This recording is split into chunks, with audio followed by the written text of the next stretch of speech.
the good ship Literacy with his crew waiting to find out what's happening in Snap Wolf's journey to find the mate. Well, I'll tell you that Snap had run into Burley Bear, and there they are together in the woods.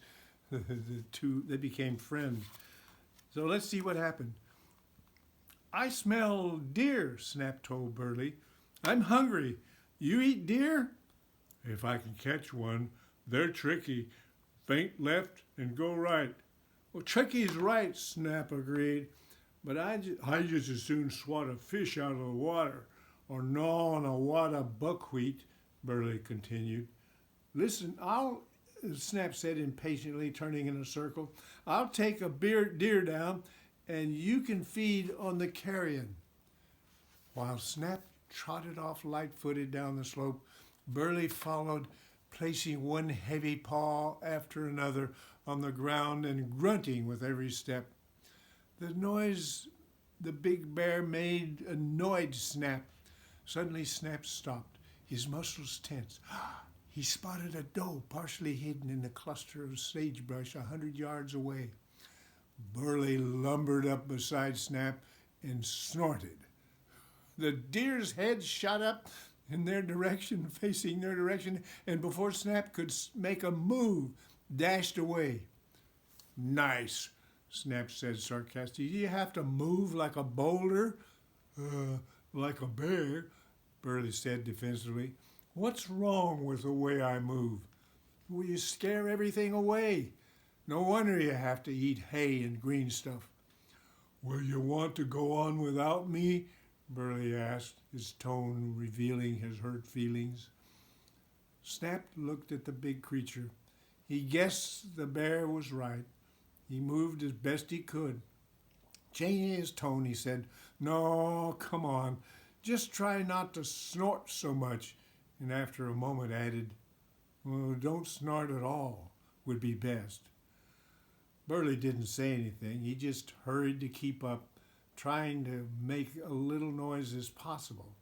Snap felt certain as long as the clumsy bear was with him, he was not likely to take a deer. Maybe I ought to ditch him, Snap thought. No, he's a companion. Haven't found a wolf. Don't know when I will. By now the pair had hiked about 5 miles or more.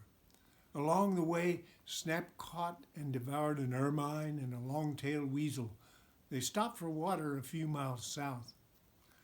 Doesn't it bother you to eat those helpless little creatures? Burley asked, finishing off a leafy sprig and sitting down in the creek's cold water.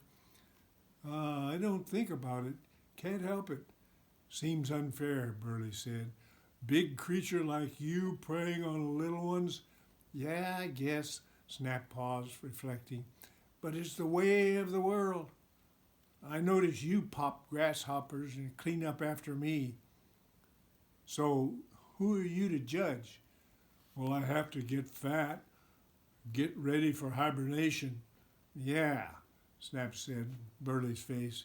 Now let's get going. Well, I need to rest a bit more, Burley said, getting out of the water.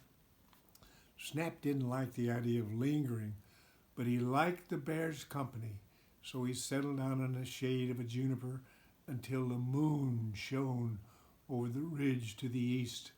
Snap walked to a nearby rock outcropping, howled into the air, and he waited for an answer. Again, there was silence. Snap wondered if his quest was hopeless. Sleep overcame his thoughts.